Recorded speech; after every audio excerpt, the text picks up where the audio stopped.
Hello everyone, welcome to my channel commerce notes. आज हम इस वीडियो में एडवांस्ड अकाउंटिंग जो आपका बीकॉम फोर्थ सेमेस्टर का सब्जेक्ट है उसके 5 मार्क्स के इंपॉर्टेंट मोस्ट रिपीटेड जो कि आपको प्रीवियस ईयर में आए हुए हैं वो क्वेश्चंस यहाँ पे देखेंगे। 5 मार्क्स के ये क्वेश्चन होते हैं, ठीक है, जो आपको सेक्शन ए से आते हैं। तो सेक्शन ए के हम जो भी थ्योरेटिकल पॉइंट ऑफ व्यू से आपको मोस्ट रिपीटेडली क्वेश्चन पूछे गए हैं वो हम इस वीडियो में देखेंगे। जैसे कि आपको पता है कि ये जो सब्जेक्ट है इसमें आपको प्रैक्टिकल और थ्योरी दोनों आती है। तो सेक्शन ए में आपको 2 क्वेश्चंस जनरली आ जाते हैं आउट ऑफ 6 कि आपको थ्योरेटिकल पॉइंट ऑफ व्यू से उनको करना है। तो देखो 5-6 क्वेश्चन ही आपके आते हैं सेक्शन ए में। अब आपको करने होते हैं उनमें से कोई भी 4। तो अब अगर आप 4 कर रहे हो तो 2 तो आपको प्रैक्टिकल करने ही पड़ेंगे, जो कि अगेन एक गुडविल से आता है, ठीक है, गुडविल से आता है और एक वैल्यूएशन ऑफ शेयर से आता है। तो आप उनके जो इजी न्यूमेरिकल्स होते हैं वो कर सकते हो, 2 वहाँ से हो जाएंगे आपके और 2 आपके क्या है इन्हीं चैप्टरों के थ्योरी से आते हैं, ठीक है। तो आपको मेक श्योर कर लेना है कि जो ये 5 मार्क्स के थ्योरेटिकल पॉइंट ऑफ व्यू से इस वीडियो में क्वेश्चन आंसर करवाए जा रहे हैं, आपको एक बार इनको यहाँ देख लेना है और आप अपने बुक से भी पढ़ सकते हो, सो दैट ये क्वेश्चन को क्या है आप स्किप मत करो, ठीक है। क्योंकि क्या होता है कि कभी आपने हो सकता है कि प्रैक्टिकल आपने अच्छे से किया हो बट वहाँ पे कोई ऐसी चीज़ आ गई हो जो आपको लग रहा है कि मतलब कि आंसर एग्जैक्ट आएगा या नहीं आएगा। तो इसमें होगा क्या कि आप क्या थ्योरेटिकल फिर क्वेश्चन को अटैम्प्ट कर सकते हो, ठीक है। तो सबसे पहला क्वेश्चन हमारा है हु आर प्रेफरेंशियल क्रेडिटर्स। तो ये क्वेश्चन आपको 2024 में आया है और बहुत बार आया हुआ है ये प्रेफरेंशियल क्रेडिटर्स क्या होते हैं। इससे पहले आपको थोड़ी एक इन्फॉर्मेशन देनी है कि जो सेक्शन ए है 2024 का, जो सेक्शन ए और सेक्शन बी आपके एग्जाम में पेपर आया था, तो उसका सेक्शन ए और बी हमने ऑलरेडी इस चैनल पे डिटेल में कवर किया है, जिसमें हमने वो 6 के 6 क्वेश्चन डिस्कस किए हैं सेक्शन ए के एंड 4 के 4 क्वेश्चंस डिस्कस किए हैं सेक्शन बी के। तो अगर आपने नहीं देखा वो तो उसको देखो। और जो भी हमने इससे पहले क्वेश्चन आंसर्स चैप्टर वाइज किए हैं थ्योरेटिकल पॉइंट ऑफ व्यू से हमने वीडियोस बनाई है बहुत सारी, तो अगर आपने नहीं देखी तो आप वो देख सकते हो, क्योंकि बहुत सारे क्वेश्चन आंसर्स आपके वहाँ पे कवर हो जाएंगे सेक्शन बी के, ठीक है। तो ये सेक्शन ए है जिसमें 5 मार्क्स के क्वेश्चंस कर रहे हैं, पर जो सेक्शन बी है ना वो ऑलरेडी हमने इस चैनल पे किया है 2024 का, और वैसे भी जो इंपॉर्टेंट क्वेश्चन आंसर्स है वो भी किए हैं हमने। आपने प्लेलिस्ट देखनी है बिकॉज बहुत बच्चों के कमेंट आ रहे हैं कि section B section C, but हमने जो ऑलरेडी वीडियोस बनाई हैं पहले आप उनको देखो, उनमें भी क्या है हमने ऑलमोस्ट सारे क्वेश्चन आंसर्स किए हैं जो रिपीटेड मोड में आपसे पूछे जाते हैं, ठीक है। तो ये इन्फॉर्मेशन थी और टेलीग्राम का लिंक डिस्क्रिप्शन बॉक्स में आप ज्वाइन कर सकते हैं एंड जो प्लेलिस्ट है वो भी क्या है आपको डिस्क्रिप्शन बॉक्स में ही मिल जाएगी, वहाँ से जाके आप सारी वीडियोज़ को देख सकते हैं। तो यहाँ पे हम इंपॉर्टेंट क्वेश्चन आंसर्स करेंगे। अगर चैनल पे नए हो तो सब्सक्राइब कर लेना एंड वीडियोस देखते हो पसंद आती है तो लाइक करो, इसको अपने फ्रेंड्स के साथ शेयर भी करो, ठीक है। तो चलिए स्टार्ट करते हैं। पहला question, who is preferential creditors. कौन होते हैं प्रेफरेंशियल क्रेडिटर्स। नाम में ही क्या पता लग रहा है, प्रेफरेंस दी जाती है, ठीक है, जिनको। तो क्या बोल रहे हैं, जब एक कंपनी बंद होती है या फाइनेंशियल प्रॉब्लम में होती है तो कुछ लोग या इंस्टीट्यूशंस होते हैं जिनको पहले पेमेंट मिलता है, ठीक है। इन्हें ही हम क्या बोलते हैं, प्रेफरेंशियल क्रेडिटर्स कहते हैं। इनको इसीलिए पहले पैसा मिलता है क्योंकि जो लॉ है वो कहता है, ठीक है, कि आपको क्या है मतलब पैसे क्या है प्रेफर इनको करने हैं जब भी कंपनी क्लोज डाउन हो रही है, उन्हें पे किया जाता है first, not because they have any property और सिक्योरिटी, इसलिए नहीं कि भाई प्रॉपर्टी या सिक्योरिटी है उनके पास, बल्कि but because law says they should, बल्कि क्या है जो लॉ है वो बोलता है कि आपको क्या उनको सबसे पहले क्या है पेमेंट देनी है, ठीक है। तो अब हम देखते हैं प्रेफरेंशियल क्रेडिटर्स में कौन कौन आते हैं। तो सबसे पहला है गवर्नमेंट टैक्सेस। देखो कोई भी अनपेड टैक्स या कोई भी ड्यू है आपका कंपनी का, ठीक है, और आपको देना है गवर्नमेंट को, तो सबसे पहले उसको क्या है पे किया जाएगा। इसके अंदर sales tax, GST, income tax, ठीक है, ये सब आ जाता है। नेक्स्ट है एम्प्लॉयज़ वेजेस एंड सैलरी। तो क्या बोल रहे हैं कि एम्प्लॉय के अगर लास्ट 4 मंथ की सैलरी या वेजेस ड्यू हैं तो उनको क्या है आप 20,000 तक एम्प्लॉय को पहले पैसा दिया जाता है। तो मतलब कि आपको क्या है अगर उनका आपने पैसा नहीं दिया है तो पहले ये पैसे भी देने हैं, ठीक है। फिर है हॉलीडे पे। एम्प्लॉयज़ ने अगर छुट्टी या हॉलीडे की मतलब हॉलीडे में भी काम किया, अर्न किया, उसमें भी पैसा, ठीक है, और उसका पैसा अभी तक आपने नहीं दिया उनको तो वो भी आपको देना पड़ेगा, समझ आ गई है। उसके बाद है एम्प्लॉय स्टेट इंश्योरेंस। तो इसमें क्या है, दिस इज़ द मनी, ये वो मनी है जो company own to the government for employees medical insurance, जो क्या है एम्प्लॉय के मेडिकल इंश्योरेंस के लिए अलग से निकाला जाता है। तो इफ़ इट इज़ ड्यू, अगर ये ड्यू है विद इन लास्ट 12 मंथ तो आपको इसको प्रायोरिटी देनी पड़ेगी। नेक्स्ट है कंपनसेशन फॉर डेथ और इंजरी। अगर कोई एम्प्लॉय है वो काम करते दौरान, ठीक है, वर्किंग करते दौरान कंपनी के लिए अगर उसको कोई इंजरी वगैरह आई है तो आपको वो भी पे करना पड़ेगा कंपनसेशन, ठीक है। फिर है एम्प्लॉयज़ वेलफेयर फंड्स। ये क्या है, अनपेड मनी है जो कंपनी के पास है एम्प्लॉय की सेविंग और रिटायरमेंट फंड की, ठीक है, जैसे प्रोविडेंट फंड हो गया, ग्रेच्युटी फंड्स हो गए, तो ये भी आपको पे करने हैं। नेक्स्ट है इन्वेस्टिगेशन कॉस्ट। अगर कंपनी है उसको इन्वेस्टिगेट किया है, ठीक है, और क्लोज डाउन किया है, तो उस टाइम पे जो इन्वेस्टिगेशन की जो फीस है वो भी क्या आपको पे करनी पड़ेगी, ठीक है। तो the relevant date is date when the company is being close down. तो यहाँ पे एक है कि जब जो कंपनी है वो क्लोज डाउन हो रही है, ठीक है, इधर बाय कोर्ट ऑर्डर या फिर आप वॉलंटरली कर रहे हो, तो ये सारे के सारे क्रेडिटर्स को आपको क्या है, will be considered based on this date. तो इस डेट के अकॉर्डिंग क्या है आपको, मतलब कि उससे पहले आपको पैसे देने पड़ेंगे। इन सिंपल वर्ड हम बोल सकते हैं कि जो प्रेफरेंशियल क्रेडिटर्स है वो मेनली क्या है, एम्प्लॉयज़ और गवर्नमेंट होते हैं, जिनको पे किया जाता है फर्स्ट जब कंपनी को क्या है आप बंद कर रहे हो, ठीक है। फिर आपका नेक्स्ट क्वेश्चन आता है, what is loss of stock insurance. अब देखो, जिसने ये वाला जो क्वेश्चन, ये वाला जो चैप्टर है वो किया होगा ना, तो उसको ये वाला क्वेश्चन आता होगा, बिकॉज हमने वहाँ पे ना इसको बहुत डिटेल में किया है, बहुत ही 15 मार्क्स के अकॉर्डिंग किया है। अब यहाँ पे 5 मार्क्स का है तो हम 5 मार्क्स के अकॉर्डिंग कर रहे हैं, तभी मैंने बोला कि ये वाली वीडियो क्या है आपको 5 मार्क्स के अकॉर्डिंग रिविजन पर्पज से देखनी है। डिटेलिंग चाहिए तो उन वीडियोज़ में जाके आप क्या है उन वीडियोज़ को देख सकते हो, ठीक है। तो लॉस ऑफ स्टॉक इंश्योरेंस क्या होता है, एक पॉलिसी होता है that business by two protect. Business क्या है इस पॉलिसी को लेती है प्रोटेक्ट करने के लिए अपने स्टॉक्स को, मतलब अपने गुड्स को डैमेज होने से, लॉस होने से। अगर वो फायर, थेफ्ट या फ्लड के कारण उसका जो स्टॉक है वो ये कह लो कि ख़राब हो गया, ठीक है, लॉस हो गया उसका, तो उसको प्रोटेक्ट करना है, तो वो loss of stock insurance policy लेती है। When a business take this insurance, जब क्या है बिजनेस इस इंश्योरेंस को लेता है तो वो कुछ ना पे करता है certain amount as a premium. अगर स्टॉक क्या है लॉस्ट हो जाएगा तो बिजनेस क्लेम करेगा उस इंश्योरेंस को, ठीक है, but the compensation will be lower of, पर कितनी होएगी, मतलब कि कंपनसेशन दी जाएगी उनके द्वारा कितनी, या तो आपकी एक्चुअल वैल्यू जितना हुआ है स्टॉक का वो, या फिर जो अमाउंट कवर्ड था इंश्योरेंस पॉलिसी में जो लिखा था, ठीक है। तो इनमें से क्या है जो भी लोअर होगा वो आपको दिया जाएगा। अब स्टेप्स बताने हैं आपको, ठीक है, कि कैसे ये जो अमाउंट है या इसको निकाला जाता है या कैसे किया जाता है, ठीक है। तो स्टार्ट करते हैं। सबसे पहले देखो कैलकुलेट करना है जीपी रेशो को, ठीक है, ग्रॉस प्रॉफिट रेशो को निकालना है। ये चैप्टर आपको वीडियोस देख लेनी है वो सारी, बिकॉज वहाँ पे आपको ना पूरा सीरीज़ में पता लग जाएगा कि हाँ कैसे क्या निकाल रहे थे, हमने वहाँ प्रैक्टिकल भी देखा था, ठीक है, तो वो भी देखना है। बट यहाँ पे मेक श्योर कर लेना रिवीजन, अगर वो देख लिया आपने फिर तो आप इसको रिवीजन के पर्पज़ से आराम से देखो। तो जीपी रेशो निकालोगे, अगर पिछले साल का ग्रॉस प्रॉफिट दिया है तो ये स्टेप स्किप कर सकते हो, अगर नहीं दिया तो पिछले साल का ट्रेडिंग अकाउंट बना के वहाँ से जीपी रेशो आपको निकालना पड़ता है, ठीक है। फिर आता है find the stock value on date of fire. फिर आप देखते हो कि फायर के दिन तक का स्टॉक निकालते हो आप, ठीक है। मेमोरेंडम ट्रेडिंग अकाउंट वहाँ पे बनाया जाता है। इस अकाउंट से ये पता चलता है कि जब फायर लगी थी तो उस दिन तक बिजनेस के पास कितना स्टॉक था, ठीक है। तो ये आपको मेमोरेंडम ट्रेडिंग अकाउंट दे रखा है, आपको अपनी बुक से देख लेना है, ठीक है। और ट्रेडिंग अकाउंट जैसा है, डेबिट साइड है, क्रेडिट साइड है, ठीक है। यहाँ पे ओपनिंग स्टॉक, परचेजेस आ गया, मतलब नेट परचेजेस आ गया, डायरेक्ट एक्सपेंस आ गए, ठीक है, और यहाँ पे सेल्स और क्लोजिंग स्टॉक आ गया, ठीक है। और ये सेल्स रिटर्न यहाँ लिखी है, इसको इस साइड लिख लेना, ठीक है, मतलब कि नेट सेल्स लिखना है, सेल्स में से सेल रिटर्न आपको माइनस करनी है, ये थोड़ा वैसे प्रिंटिंग वो है। नेक्स्ट है आपका स्टेप 3। स्टेप 3 क्या होता है, क्लेम अमाउंट कैलकुलेट करते हैं हम इसमें। फायर के दिन तक का स्टॉक निकालने के लिए हमने मेमोरेंडम ट्रेडिंग अकाउंट बनाया है ना। अब उसके बाद क्या करेंगे, क्लेम निकालेंगे। तो नेट क्लेम कैसे निकलता है आपको फॉर्मूला पता होना चाहिए। वैल्यू ऑफ स्टॉक जितना डिस्ट्रॉय हुआ है उसको मल्टीप्लाई करेंगे आपकी पॉलिसी की वैल्यू कितनी थी और डिवाइड कर दो एक्चुअल वैल्यू ऑफ स्टॉक कितना है, ठीक है। तो वैल्यू ऑफ स्टॉक डिस्ट्रॉयड ये वो वैल्यू होती है जितना स्टॉक फायर में या किसी मतलब कि फायर में क्या है आपका ख़राब हो चुका है स्टॉक, और पॉलिसी वैल्यू क्या होती है वो अमाउंट जो इंश्योरेंस पॉलिसी में कवर की जाती है, ठीक है। अच्छा, फिर होता है अप्लाई करा जाता है एवरेज क्लॉज। जब अंडर इंश्योरेंस का केस है तो यहाँ पे क्या है एवरेज क्लॉज को भी अप्लाई किया जाता है। इसमें खुद में 5 मार्क्स का ये क्वेश्चन आया हुआ है बहुत बार, एवरेज क्लॉज क्या होता है। अभी हम इसको आगे भी देखेंगे, और ये हमने ऑलरेडी भी शॉर्ट क्वेश्चन आंसर्स की एक वीडियो है, ठीक है, 5 मार्क्स के शॉर्ट क्वेश्चन आंसर्स हमने किए हुए हैं इस चैप्टर से रिलेटेड, तो आप उसमें भी देख सकते हो, वहाँ आपको और डिटेलिंग में दिख जाएगी। तो इसीलिए मैं बोल रही हूँ जितने भी वीडियोस प्लेलिस्ट में है पहले उसको आप अच्छे से देखो सारे के सारे, ठीक है। सेक्शन सी के हमने क्वेश्चन आंसर्स नहीं किए हैं बस इस चैनल पे, तो उसके क्या है इंपॉर्टेंट क्वेश्चन आंसर्स को लाया जाएगा, पर स्टिल तब तक आप क्या है जितने भी वीडियोज़ हैं उनको देखो, लाइक करो, शेयर करो, ठीक है। अब देखते हैं अप्लाई करो अगर एवरेज क्लॉज। तो इसमें क्या होता है कि अगर मान लो इंश्योरेंस कम वैल्यू का आपने लिया है, ठीक है, दैट इज स्टॉक 1 लाख का है, ठीक है, लेकिन पॉलिसी सिर्फ 80,000 की है आपकी, ठीक है। तो क्लेम भी क्या है प्रोपोर्शनेट में मिलेगा, ऐसा नहीं है 1 लाख मिल जाएगा, तो इसी को एवरेज क्लोज कहते हैं। कैसे निकालते हैं हम क्लेम, पहले ये देख लेते हैं। तो क्लेम अमाउंट कैसे निकाली जाती है, आप insured amount divide by actual value of stock और इनटू क्या कर देते हो जितना लॉस अमाउंट हुआ है। मान लो अगर 1 लाख अगर स्टॉक है 1 लाख का था, फायर में 40,000 का आपका नुकसान हो गया, लेकिन पॉलिसी सिर्फ क्या 80,000 की है, ठीक है, फॉर एग्जाम्पल।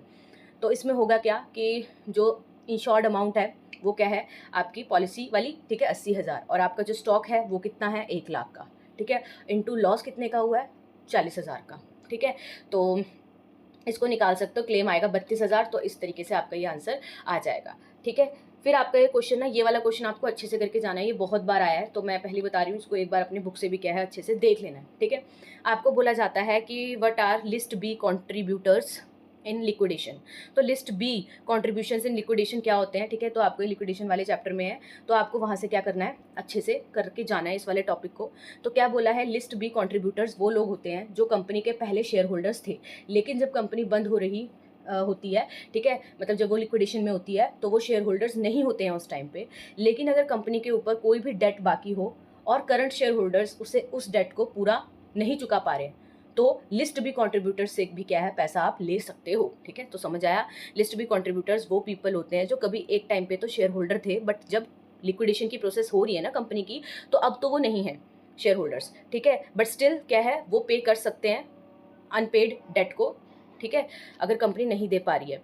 अच्छा, व्हेन आर दे रिस्पॉन्सिबल, अब ऐसा तो नहीं है कि आप हमेशा उनके पास जाओगे कि पैसे लेने के लिए, तो कब होते हैं वो रिस्पॉन्सिबल, तो when the company is wound up, जब क्या कंपनी बंद हो रही है और करंट शेयर होल्डर्स क्या है अनेबल है पे करने के लिए डेट, तो पीपल क्या है, जो पीपल लिस्ट बी में जिनका नाम होगा उन्हें बोला जाएगा हेल्प के लिए। हाउएवर जो ये लाइबिलिटी होती है लिमिटेड होती है उतने तक ही जितना unpaid value of their previous share थी, ठीक है, जो उनके प्रीवियस शेयर की अनपेड वैल्यू थी तभी। तो उनकी लाइबिलिटी होती कितनी है, तो सबसे पहले तो ये बता दिया कि उतनी होती है जितना पैसा उन्होंने पहले अपने शेयर के लिए पूरा नहीं दिया होता, अनपेड वैल्यू, ठीक है, ऐसा नहीं है कि पूरा पूरा भी मंगा लोगे आप जितना भी।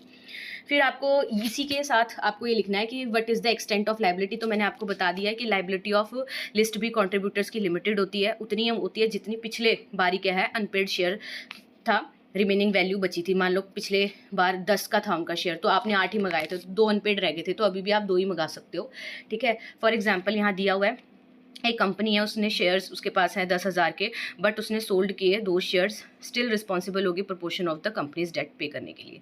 एग्जांपल देख लो आप इसमें, लिस्ट ए के शेयर होल्डर्स होते हैं जो प्रेजेंट शेयर होल्डर हैं, ठीक है, अगर वो पे नहीं कर पा रहे तो लिस्ट बी के कॉन्ट्रीब्यूटर्स को क्या है बोला जाता है कि आप अपनी जो अनपेड अमाउंट थी रिमेनिंग की वो पे कर दो हमें, हम इस पैसे से क्या आगे जाके पे कर देंगे, ठीक है। और लिस्ट बी कॉन्ट्रीब्यूटर्स डिपेंड करता है कि कितने पैसे देंगे, जितना क्या है अनपेड अमाउंट थी उनकी शेयर्स की। फिर आपको ये क्वेश्चन 5 मार्क्स में 15 मार्क्स में आता है, तो मेक श्योर आपको ये क्वेश्चन करके जाना ही जाना है। ये क्वेश्चन हमने 15 मार्क्स के अकॉर्डिंग इसी चैनल पे किया है, अगर किसी ने नहीं देखा है तो वो जाके देख सकता है। अगेन वही प्लेलिस्ट में आपको ये मिल जाने वाला है, तो आपको क्या है अच्छे से इसको देख लेना है, ठीक है। तो यहाँ पे भी हम देख लेते हैं, फिर 5 मार्क्स के अकॉर्डिंग देखते हैं इसको। डिफरेंस पूछा आपसे कम इंटरेस्ट एंड एक्स इंटरेस्ट का, तो ये हमने एग्जाम्पल्स के थ्रू भी किया है 5 मार्क्स के अकॉर्डिंग 15 के अकॉर्डिंग। तो यहाँ पे हम डिफरेंस देखते हैं। तो देखो कम इंटरेस्ट क्या होता है, कम इंटरेस्ट का मतलब है इंटरेस्ट के साथ, ठीक है, बायर को फ्यूचर में मिलने वाला इंटरेस्ट भी क्या है मतलब कि इसमें इंक्लूड होता है। तो कम इंटरेस्ट का मतलब होता है इंक्लूडेड, ठीक है, जो भी इंटरेस्ट वो रखा है अक्रूड। एक्स इंटरेस्ट की बात होती है विदाउट इंटरेस्ट है, ठीक है, इसमें क्या है मतलब अक्रूड इंटरेस्ट एडेड नहीं है।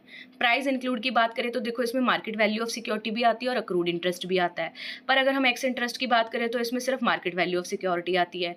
सेलर रिसीव करता है यहाँ पे कम इंटरेस्ट में क्या only security price, buyer get interested when it is paid, ठीक है, उसको तब इंटरेस्ट मिलता है जब क्या है पे किया जाता है। और यहाँ पे एक्स इंटरेस्ट की बात करें तो सेलर को क्या है both price of the security and accrued interest अलग से मिलता है। व्हेन यूज्ड, कब यूज़ किया जाता है, तो देखो कम इंटरेस्ट में अगर हम बात करें तो कम इंटरेस्ट को यूज़ किया जाता है जब सिक्योरिटी सोल्ड कर रहे हैं बिफोर इंटरेस्ट ड्यू डेट, ठीक है, and buyer is entitle to receive interest. और अगर हम एक्स इंटरेस्ट की बात करें तो ये यूज़ किया जाता है जब सिक्योरिटी को सोल्ड कर रहे हो before the interest due date, but जो सेलर है वो रिटेन करता है राइट टू रिसीव इंटरेस्ट, ठीक है। तो ये डिफरेंस आपको वहाँ से और डिटेल में मिल जाएगा, तो वहाँ कर सकते हो। बस यहाँ पे ये बताने का पर्पस है कि ये जो क्वेश्चन है ये बार बार आया हुआ है। फिर मैंने आपको बताया था कि एवरेज क्लॉज है जो इंश्योरेंस क्लेम में क्या होता है, ये आपको 5 मार्क्स में आया हुआ है क्वेश्चन, तो ये भी आपको करके जाना हो सकता है ये आपके एग्जाम में आ जाए। जो एवरेज क्लॉज है इंश्योरेंस में अगर हम बात करें तो ये बेसिकली ना एक प्रोविजन होता है जो कि अप्लाई होता है तब जब इंश्योर्ड प्रॉपर्टी क्या है, मतलब सबसे पहले तो ये अंडर इंश्योरेंस वाले केस में लगता है, ठीक है। ये पॉइंट इसलिए डलता है ये इंश्योर करने के लिए कि जो इंश्योर्ड है वो बेयर करे सिर्फ प्रोपोर्शनेट पार्ट होता है लॉस का, ठीक है। अगर क्या जो भी सम इंश्योर्ड है वो लेस देन है एक्चुअल वैल्यू ऑफ प्रॉपर्टी के। फॉर्मूला मैंने आपको अभी ऊपर बताया था, एग्जाम्पल आप ये देख सकते हो, एग्जाम्पल भी मैंने आपको बताया था, ये वही है कि प्रॉपर्टी मान लो 1 लाख की है और 80,000 आपने इंश्योरेंस कराया है और जो सफ़र किया है लॉस वो 50,000 का है। तो आप इसमें फॉर्मूले में वैल्यू डालोगे और आपका ये आंसर निकल के आ जाएगा। 5 मार्क्स में क्वेश्चन भी आ जाता है निकालने के लिए, ठीक है। तो इसको अच्छे से आपको करके जाना है। नेक्स्ट क्वेश्चन है nature and purpose of investment account. तो इन्वेस्टमेंट अकाउंट वाले चैप्टर से है ये कि क्या नेचर है उसका, क्या पर्पस है। तो हमने ये क्वेश्चन भी किया हुआ है 15 मार्क्स के अकॉर्डिंग, आप देख सकते हो। पर 5 मार्क्स में आपको इस तरीके से पूछा जाता है। इन्वेस्टमेंट अकाउंट एक लेजर अकाउंट होता है, ठीक है, जिसमें सारी ट्रांजैक्शंस रिकॉर्ड की जाती हैं जो किसी इन्वेस्टमेंट से रिलेटेड होती है, जैसे शेयर्स हो गया, डिबेंचर्स हो गया, बॉन्ड्स हो गया, ठीक है। इस अकाउंट्स में बाइंग, सेलिंग और इनकम जैसे इंटरेस्ट और डिविडेंड हो गया, इससे रिलेटेड एंट्रीज हम क्या है करते हैं, ठीक है। फिर उसके बाद अगर हम पर्पस की बात करें तो क्यों बना रहे हैं भाई, ट्रैक रखने के लिए प्रॉफिट को, लॉस को, ठीक है। जब हम उसको बाय कर रहे हैं, सेल कर रहे हैं तो कितना प्रॉफिट हो रहा है, कितना लॉस हो रहा है। इन्वेस्टमेंट इनकम कैलकुलेट करने के लिए बनाते हैं इसको, जैसे डिविडेंड या फिर इंटरेस्ट।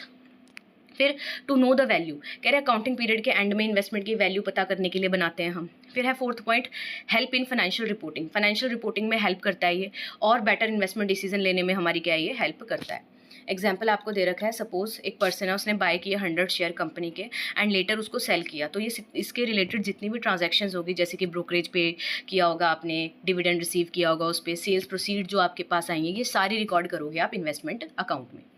फिर आपका नेक्स्ट क्वेश्चन है difference between amalgamation, absorption and reconstruction, ठीक है। तो ये वाला भी क्वेश्चन इंपॉर्टेंट है, तो देख लेते हैं मीनिंग। अगर अमलगमेशन का मीनिंग देखें तो जब 2 या 2 से ज़्यादा कंपनी कंबाइन हो रही हैं फॉर्म करने के लिए नई कंपनी को, यहाँ एग्जाम्पल देखो दे रखा है A+B क्या निकल के आ रखा है, एक नई कंपनी C। फिर अगर हम बात करें एब्जॉर्प्शन, तो जब वन कंपनी टेक ओवर कर रही है अनदर कंपनी को, ठीक है, तो A+B है तो टेक ओवर कर लिया A को। फिर है रिकंस्ट्रक्शन, मतलब कि कंपनी क्या है रिकंस्ट्रक्ट कर रही है अपने फाइनेंशियल सेटअप को, अपने स्ट्रक्चर को, ठीक है। ऐसा नहीं है कि कोई नई कंपनी इसमें खुल रही है, तो A है उसने ही क्या है, मतलब कि A ही रहेगी बट क्या है एक बेटर वर्जन में आएगी। तो डिटेल में आप बात कर सकते हो इसकी अमेलगमेशन का मतलब both existing company ceases to exist हो जाती है, नई कंपनी बनती है, एसेट्स लायबिलिटी है जो ओल्ड कंपनी के उसे ट्रांसफर किए जाते हैं नई कंपनी में। कंपनी X थी, कंपनी Y थी, अब बन के वो कंपनी Z बन गई, ठीक है। एब्जॉर्प्शन की बात करें तो वन कंपनी सर्वाइव करती है इसमें, अदर क्या है एब्जॉर्ब हो जाती है। एक कोई नई कंपनी तो नहीं बन रही है, बस बिग कंपनी ने टेक ओवर कर लिया स्मॉल कंपनी को या दूसरी कंपनी को। फिर रिकंस्ट्रक्शन की बात करें तो एक कंपनी रीशेप करती है अपने स्ट्रक्चर को, जैसे रिड्यूस कर दिया शेयर कैपिटल को, ठीक है, चेंज कर दी लाइबिलिटी। तो ये क्यों किया जाता है, ताकि लॉसेज हैं बहुत टाइम्स हो रहे हैं, तो आप क्या है थोड़ा उसमें चेंज ला रहे हो, रिड्यूस करना चाह रहे हो, अपनी फाइनेंशियल पोजीशन को इंप्रूव करना चाह रहे हो। ये इंटरनल और एक्सटर्नल दोनों हो सकता है। फिर आपका क्वेश्चन आता है नेक्स्ट परचेज कंसिडरेशन। अब ये जो परचेज कंसिडरेशन है, इस पे इस चैनल पे वीडियो आई गेस 25 मिनट की है, उसमें हमने इस टॉपिक को पूरा किया है। परचेज कंसिडरेशन क्या होता है, इसके मेथड्स हमने किए हैं डिटेल में with the help of examples. तो ये क्वेश्चन भी 15 मार्क्स में थ्योरेटिकल पॉइंट ऑफ व्यू से आता है, और मैंने आपको वहाँ भी बताया था कि कोई भी मेथड 5 मार्क्स में पूछ लिया जा सकता है आपसे, या फिर आपको पूरा 15 मार्क्स का ये थ्योरी बेस्ड क्वेश्चन आता है। तो अब आपको क्या करना है कि ये वाला क्वेश्चन तो परचेज कंसिडरेशन का यहाँ से देखना है, और उसके बाद वो जो वीडियो है वो पूरी आपको अच्छे से देख लेनी है, ठीक है। तो देखते हैं यहाँ पे परचेज कंसिडरेशन का मतलब कितना टोटल अमाउंट पे किया गया है परचेजिंग कंपनी के, मतलब परचेजिंग कंपनी को सेलिंग कंपनी के। जैसे फॉर एग्जांपल कि मैं परचेज कर रही हूँ, ठीक है, तो मैं पे करूँगी, ठीक है, और वो सेलिंग कंपनी को क्या है दिया जाएगा अमाउंट। तो टोटल अमाउंट मैंने कितनी दी सेलिंग कंपनी को, वो क्या होगा हमारा परचेज कंसिडरेशन होगा। अच्छा, अब कैसे कैसे दिया जा सकता है जो पैसा देना है सेलिंग कंपनी को मैंने, तो कैश में दिया जा सकता है, शेयर्स में दिया जा सकता है, डिबेंचर्स में दिया जा सकता है, या फिर इनमें से किसी का कॉम्बिनेशन बना के दिया जा सकता है। तो इसके मेथड्स दे रखे हैं, हमने वहाँ डिटेल में किए हैं। यहाँ पे हम 2-3 मेथड्स को डिस्कस कर लेते हैं। पहला मेथड है जैसे नेट एसेट मेथड। अब इसमें क्या है परचेज कंसिडरेशन कैसे निकालते हैं कि भाई नेट एसेट मेथड है, जितने भी आपके एसेट्स है टेक ओवर किए जा रहे हैं उसमें से माइनस कर लो जो भी अग्रीड लाइबिलिटीज़ है आपकी जो टेक ओवर की जा रही है, तो माइनस कर लो, जो डिफरेंस आएगा परचेज कंसिडरेशन हो गया। नेट पेमेंट मेथड है। नेट पेमेंट मेथड में कैसे निकालते हैं purchase consideration, total of all payments जो भी क्या है हमने दी है, लाइक कैश में, शेयर्स में, डिबेंचर में, उसका सबका टोटल कर लो तो नेट पेमेंट मेथड आ गया। ऐसे ही आपका लमसम मेथड आता है जिसमें हमने पहले से ही एक क्या डायरेक्ट अमाउंट को डिसाइड कर लिया कि ठीक है 10 लाख में क्या है परचेज कर लिया जाएगा, आपका बिजनेस एक्वायर कर लिया जाएगा, तो ये लमसम मेथड होता है। तो वहाँ पर हमने डिटेल में किया है, आप वहाँ जाके देख सकते हो। ये आपको एग्जाम्पल दे रखा है, यू कैन चेक इट। अब लिस्ट बी कंट्रीब्यूटर्स, वो दोबारा से आ गया, बी लिस्ट के कंट्रीब्यूटर्स क्या होते हैं, तो ये क्वेश्चन आपको अच्छे से करके जाना है, ठीक है। तो अभी हमने पढ़ा बी लिस्ट ऑफ कंट्रीब्यूटर्स के अंदर वो लोग आते हैं जो क्या है पहले थे मेंबर, ठीक है, with in 1 year before the winding up of a company but may still be liable, तो वो स्टिल लाइबल होंगे कंट्रीब्यूट करने के लिए। कंपनी का अगर कोई डेट है जो उसे पे करना है, कंडीशन क्या है सेटिस्फाई होनी चाहिए, वो क्या है they must have been members within 12 month होने चाहिए बिफोर वाइंडिंग अप। कंपनी क्या है, the company must be insolvent हो रही होगी तब, ठीक है। And they may be called to contribute, तो उनको कॉल किया जा सकता है कंट्रीब्यूट करो, ठीक है। इफ़ अगर करंट शेयर होल्डर है जो ए लिस्ट के, वो क्या है, फुल्ली नहीं पे कर पा रहे कंपनी के डेट्स को, ठीक है। If the current share holders A list के कांट फुल्ली पे द डेट्स। फिर तो यहाँ डिफरेंस दे रखा है आपको ए लिस्ट और बी लिस्ट के कंट्रीब्यूटर्स का।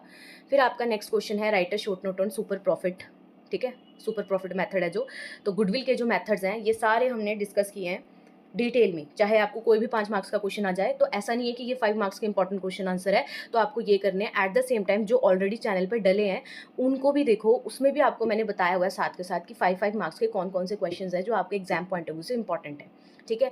तो सुपर प्रॉफिट मेथड है, आपको 5 मार्क्स में आया है। सुपर प्रॉफिट मेथड का मतलब क्या होता है, वो एक्स्ट्रा प्रॉफिट जो अर्न किया जा रहा है कंपनी के द्वारा ओवर एंड अबव उसके नॉर्मल एक्सपेक्टेड प्रॉफिट से, ठीक है। ये शो करता है कि कंपनी के अंदर ना एबिलिटी है कि वो अर्न कर पा रही है ज़्यादा प्रॉफिट, ठीक है, सिमिलर बिजनेस में रहते हुए still they are getting more, ठीक है। फिर इससे क्या होगा, इससे ये इंडिकेट कर रहा है कि भाई उसकी गुडविल है, उसको कॉम्पिटिटिव एडवांटेज है, तभी तो वो ज़्यादा कमा रही है नॉर्मल से। अब फॉर्मूला देखें सुपर प्रॉफिट का, तो देख लो एक्चुअल एवरेज प्रॉफिट जितना है उसमें से माइनस कर दो normal profit. Actual average profit जो आपका है और नॉर्मल प्रॉफिट जो सबका आ रहा है उसको माइनस कर दो, डिफरेंस आ रहा है, दैट मीन्स कि सुपर प्रॉफिट है वो।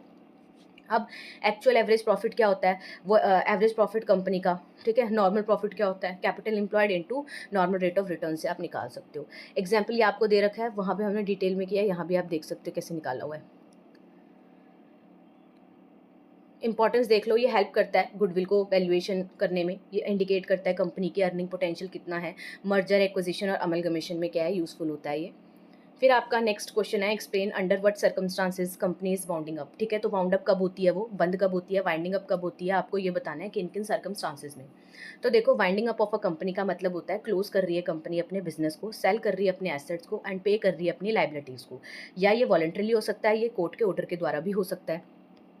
तो टाइप्स ऑफ वाइंडिंग अप की बात करें तो वॉलंटरी वाइंडिंग अप होता है जब मेंबर और क्रेडिटर्स ने बोला है कि चलो वाइंड अप कर लेते हैं। अब ये कब होता है, जब कंपनी पास करेगी एक स्पेशल रेजोल्यूशन, टाइम ड्यूरेशन और purpose of the companies and, मान लो कंपनी एक पर्पस के लिए खुली थी, अब वो पर्पस खत्म हो गया है तो फिर तब भी हो सकता है वॉलंटरीली वाइंड अप हो जाए कंपनी। डायरेक्टर थिंक कर रहे हैं कि कंपनी क्या है कैरी ऑन नहीं कर सकती है बिजनेस को बिकॉज क्या है लाइबिलिटीज ज़्यादा हो चुकी हैं, तो इन केसेस में क्या किया जाता है, वॉलंटरी वाइंड अप किया जाता है। कोई मतलब कि इसमें वॉलंटरीली खुद ही क्या है वाइंड अप के प्रोसेस को स्टार्ट करते हैं। तो नेक्स्ट है आपका कंपल्सरी वाइंडिंग अप, ठीक है। ये बाय कोर्ट के ऑर्डर के द्वारा होती है जब आप मतलब कंपनी अनेबल है पे करने के लिए अपने डेट को, या फिर उसने पिछले 5 साल से क्या कहते हैं कॉन्जिक्यूटिवली फाइनेंशियल स्टेटमेंट्स या एनुअल रिटर्न को क्या फुलफिल नहीं किया, या फ्रॉडलेंट एक्टिविटी डिस्कवर हो रही है, ठीक है। या फिर ये लग रहा है कि ये जस्ट और इक्विटेबल है कि वाइंडिंग अप हो जाए कंपनी का, ठीक है। ये ऑर्डर किया जाता है NCLT के द्वारा, नेशनल कंपनी लॉ ट्रिब्यूनल के द्वारा। क्या कॉन्सिक्वेंस होंगे जब वाइंडिंग अप हो जाएगी, तो डेफिनेटली कंपनी के बिजनेस ऑपरेशंस खत्म हो जाएंगे, एसेट्स को बेच दिया जाएगा, क्रेडिटर्स को पे कर दिया जाएगा एंड जो भी रिमेनिंग अमाउंट है तो उसे डिस्ट्रीब्यूट कर दिया जाता है शेयर होल्डर के बीच में।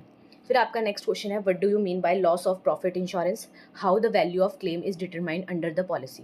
ये क्वेश्चन भी 5 मार्क्स में आया आपको कि लॉस ऑफ प्रॉफिट का क्या मतलब होता है, लॉस ऑफ प्रॉफिट इंश्योरेंस क्या होता है एंड कैसे वैल्यू जितनी आपने क्लेम करनी है उसको डिटरमाइन किया जाता है।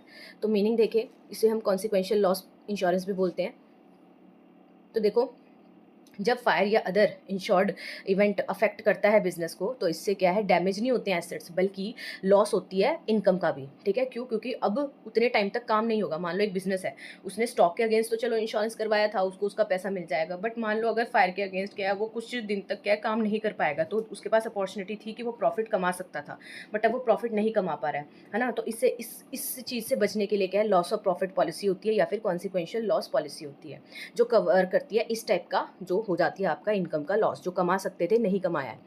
तो कौन कौन सा रिस्क कवर होता है, लॉस ऑफ प्रॉफिट हुआ है, पार्शियल या फिर टोटल शटडाउन हो गया था आपका बिजनेस, तो आपका जो प्रॉफिट है उसका क्या हो चुका है लॉस।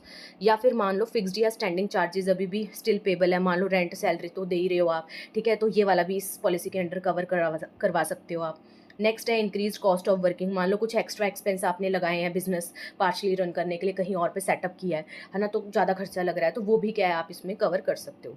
कैसे फाइंड आउट करते हैं, तो ये भी क्वेश्चन हमने किया है, वहाँ आप न्यूमेरिकल देख सकते हो, हमने क्वेश्चंस के थ्रू किया है ये। बाकी इधर देख लेते हैं कि बोला है सबसे पहले शॉर्ट सेल्स निकालो, शॉर्ट सेल्स कैसे निकलती है, फॉर्मूला दे रखा है स्टैंडर्ड टर्नओवर एडजस्टेड लेना है माइनस एक्चुअल टर्नओवर लेना है, ठीक है, इंडेमनिटी पीरियड का। स्टैंडर्ड टर्नओवर क्या होता है बताया हुआ है कि turnover during the same period in previous year, पिछले साल कितना हुआ है आपका प्रॉफिट, एग्जाम्पल दे रखा है यहाँ पे। फिर कैलकुलेट करोगे जीपी रेशियो को, अभी हमने देखा। फिर कैलकुलेट करोगे कि कितना लॉस हुआ आपके प्रॉफिट का, तो कैसे आप देखो शॉर्ट सेल कितनी थी और उसमें रेट ऑफ जीपी लगाओगे। फिर ऐड करोगे कोई भी कॉस्ट आपकी ज़्यादा लग गई है अगर, ठीक है, उन कैसे हम देखते हैं, इनमें से जो भी लोएस्ट होता है उसको लेते हैं हम, ठीक है। फिर फोर्थ हमने देख दिया इंक्रीज कॉस्ट, तो यहाँ पे बताया हुआ है कि इनमें से कोई भी जो कम वैल्यू आएगी तीनों में से उसको हम ले लेंगे, फॉर्मूले दे रखे हैं। फिर स्टेप 5 है डिडक्ट करो इसमें स्टैंडिंग चार्जेस जो आपने सेव किए हैं, ठीक है, कोई भी अगर सेव किया आपने फिक्स्ड कॉस्ट को। फिर है 6th अप्लाई करो अगर उसमें एवरेज क्लॉज लग रहा है, अगर वो अंडर इंश्योरेंस वाला है। फिर उसके बाद नेट क्लेम निकाल लो, net claim for loss of profit, तो जिसमें gross claim into amount of policy divide by gross profit, ठीक है, जो एनुअल एडजस्टेड था। ये आप करोगे, आपका आंसर निकल के आ जाएगा। फिर नेक्स्ट क्वेश्चन आपका है what do you mean by hire purchase agreement, क्या होता है, ये भी 5 मार्क्स में आपको एक बार आया हुआ है। तो अकॉर्डिंग टू सेक्शन 2C इसमें क्या बोल रहे हैं, of the hire purchase act 1972, hire purchase agreement एक ऐसा कॉन्ट्रैक्ट है जहाँ पे पोजेशन ऑफ गुड्स गिवन किए जाते हैं टू द हायरर हु पे करता है पीरियोडिक इंस्टॉलमेंट्स। ओनरशिप ट्रांसफर की जाती है हायरर को ओनली आफ्टर जब लास्ट इंस्टॉलमेंट्स पेड हो जाती हैं, एंड जो हायरर है उसके पास राइट टू टर्मिनेट होता है agreement any time before ownership, जब तक उसको नहीं मिली है, ठीक है। फिर आपको ये डिफरेंस आपको अच्छे से करके जाना है हायर परचेज सिस्टम और इंस्टॉलमेंट परचेज सिस्टम के बीच में, ठीक है। तो ये आपको क्या है डिफरेंस में पूछा गया था क्वेश्चन और बहुत बार पूछा है। तो हायर परचेज सिस्टम और इंस्टॉलमेंट परचेज सिस्टम क्या होता है, इसका 15 मार्क्स का क्वेश्चन भी आपको आया है बहुत बार। तो 15 मार्क्स का क्वेश्चन हमने ऑलरेडी किया है, यहाँ पे हम 5 मार्क्स के अकॉर्डिंग देख लेते हैं। तो देखो हायर परचेज सिस्टम में जो ट्रांसफर ऑफ ओनरशिप होती है ये after final installment is paid है तब होती है। इंस्टॉलमेंट परचेज सिस्टम की बात करें तो इमीडिएटली जैसे ही आपने साइन किया एग्रीमेंट आपको ओनरशिप ट्रांसफर हो जाती है इंस्टॉलमेंट परचेज सिस्टम में। हायर परचेज सिस्टम की बात करें तो राइट टू रिटर्न गुड क्या है, हायरर कैन रिटर्न कर सकता है गुड्स को फाइनल पेमेंट से पहले। इंस्टॉलमेंट परचेज में क्या है, बायर रिटर्न नहीं कर सकता गुड्स को। रिस्क ऑफ ओनरशिप की बात करें तो देखो ये रिस्क तो सेलर के पास ही रहेगा क्योंकि लास्ट पेमेंट तक उसने उसको दिया ही नहीं है, ठीक है, उसका ओनरशिप। और अगर इंस्टॉलमेंट परचेज सिस्टम की बात करें तो यहाँ पे ट्रांसफर हो जाता है रिस्क ऑफ ओनरशिप किसके पास, बायर के पास। नेचर ऑफ एग्रीमेंट का बात करें तो जो पहले वाला है आपका हायर परचेज, ये क्या है basically bailment plus options to buy है यहाँ पे, और ये क्या है आउटराइट सेल है। परचेज सिस्टम और डेप्रिसिएशन क्लेम, तो यहाँ पे कोई क्लेम नहीं किया जा सकता हायरर के द्वारा क्योंकि जब तक ओनरशिप ट्रांसफर नहीं हो रही है, पर यहाँ पे क्या है क्लेम कर सकता है ये डेप्रिसिएशन को। अब आपसे एक क्वेश्चन ये भी आया है कि हायर परचेज ट्रेडिंग अकाउंट बनाओ, तो आपके बुक में दिया हुआ है, यहाँ पे भी ऐसे बनाया हुआ है, तो आप अपनी बुक से देख सकते हो। एक क्वेश्चन सीधा ही आ जाता है कि हायर परचेज ट्रेडिंग अकाउंट को बनाओ, तो वही डेबिट साइड है क्रेडिट साइड है, आपको बताना है hire purchase trading account. Trading account है ना, तो ट्रेडिंग अकाउंट जैसा ही होगा, बस क्या है थोड़े नाम क्या कहते हैं अलग वे में है, तो आपको उस अकॉर्डिंग देख लेना है, ठीक है। तो बुक से एक बार देख लेना आप इसको। फिर आपका एक ये भी क्वेश्चन आया what is installment purchase system, तो वही इंस्टॉलमेंट परचेज सिस्टम क्या होता है, एक ऐसा सिस्टम जहाँ पे आप परचेज कर रहे हो गुड्स को, ठीक है, जहाँ पे जो बायर है वो क्या है ओनर बनेगा गुड्स का इमीडिएटली जैसे ही क्या आपने एग्रीमेंट को साइन किया, बट वो प्राइस को पे करेगा फिक्स्ड इंस्टॉलमेंट्स में एक पर्टिकुलर ओवर द टाइम, ठीक है, मतलब ओवर द टाइम करता रहेगा पेमेंट। अब इसके फीचर्स क्या हैं, इमीडिएट ओनरशिप मिल जाती है, ठीक है, इंस्टॉलमेंट्स में पेमेंट होती है, नो राइट टू रिटर्न, ऐसे नहीं आप रिटर्न करोगे बाद में गुड्स को। रिस्क और रिवॉर्ड क्या है, बायर के हो जाते हैं क्योंकि वो लेके चले गया उस गुड्स को। लीगल सेल होती है, ठीक है, इसको ट्रीटेड किया जाता है लीगल सेल। फिर आपको ये क्वेश्चन आया है hire purchase system installment purchase system, अभी हमने किया, ठीक है, इसका भी डिफरेंस देख लेना, अमलगमेशन एब्जॉर्प्शन और एक्सटर्नल रिकंस्ट्रक्शन, अभी हमने इसका देखा था मीनिंग। अब आप क्या है डिफरेंस भी देख सकते हो। अमलगमेशन मतलब दो उससे ज़्यादा कंपनी कंबाइन हो रही है न्यू कंपनी फॉर्म करने के लिए, एब्जॉर्प्शन में वन कंपनी एब्जॉर्ब कर रही है अनदर को, एंड एक्सटर्नल रिकंस्ट्रक्शन में क्या है आपका एक कंपनी रिकंस्ट्रक्ट हो रही है और रीऑर्गेनाइज हो रही है fun under a new legal framework के अंदर, ठीक है। कौन कौन सी कंपनीज इन्वॉल्व होती हैं, तो इसमें 2 होनी चाहिए, इसमें 1 होनी चाहिए। ये कंपनी रिकंस्ट्रक्ट होगी, पोटेंशियली इसमें मर्जर डीमर्जर होते हैं।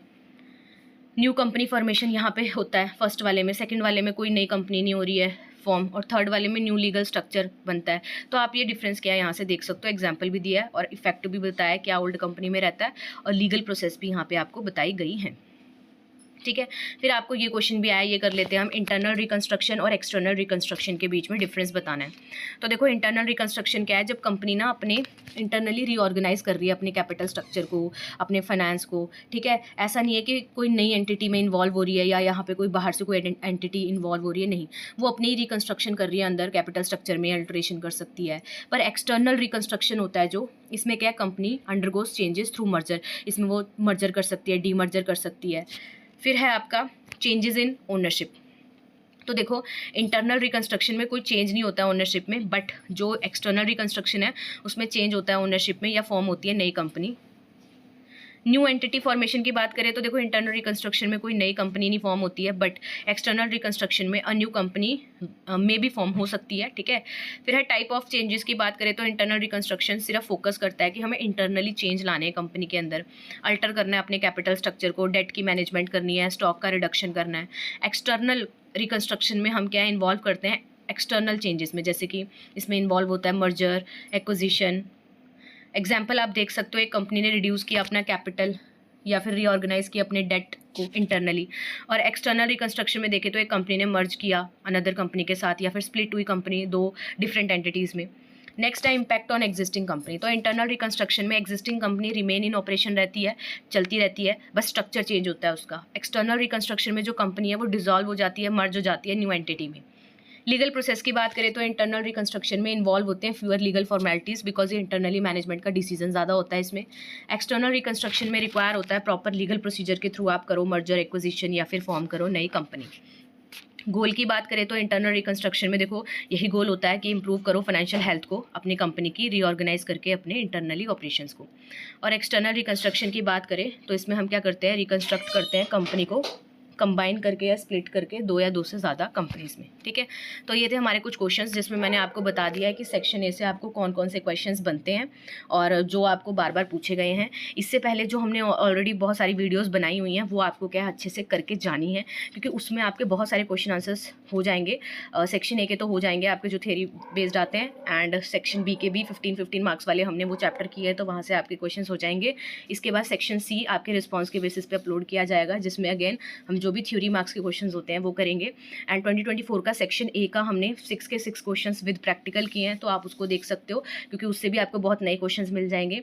सेक्शन बी भी हमने किया है जिसमें आपको 2 थ्योरी के और 2 प्रैक्टिकल क्वेश्चन आए हैं, तो वो भी हमने किया है, वो भी आप देख सकते हो कि किस टाइप के आपके प्रैक्टिकल क्वेश्चन आते हैं 15 मार्क्स में सेक्शन बी में। और सेक्शन सी के भी जो 4 क्वेश्चंस हैं वो भी क्या है लाई जाएंगे। तो चैनल को सब्सक्राइब कर लेना, वीडियोस पसंद आएगी तो लाइक करके शेयर करना है। टेलीग्राम का लिंक डिस्क्रिप्शन बॉक्स में है, ज्वाइन कर सकते हो, कोई भी वीडियो अपडेट होती है वहाँ पर उसको शेयर कर दिया जाता है। मिलते हैं नेक्स्ट वीडियो में, तब तक के लिए thank you for watching this video.